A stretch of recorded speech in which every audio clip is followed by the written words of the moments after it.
Alright, quick life hack. If you have a chainsaw, probably try to dump this into your chainsaw and you make a mess.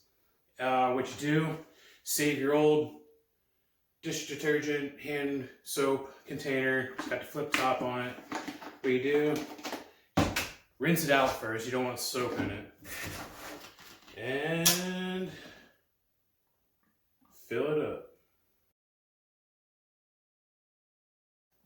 I'm using Pro Select bar and chain oil. You can get it down at Lowe's. I use it in all my equipment. You don't gotta buy the expensive Husqvarna bar and chain oil. It's pretty much all the same. Why spend $20 when you can spend $11?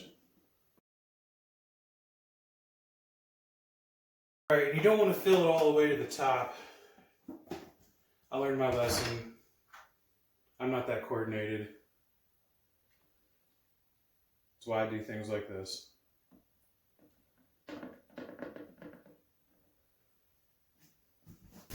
Alright, got the bar chain oil, open it up. I'll show you how simple this is. Just open up your oil port, flip the top, squeeze it, and it's filled up, sealed up. Got a carrying handle, throw it right in your toolbox. Yep. Simple life hack.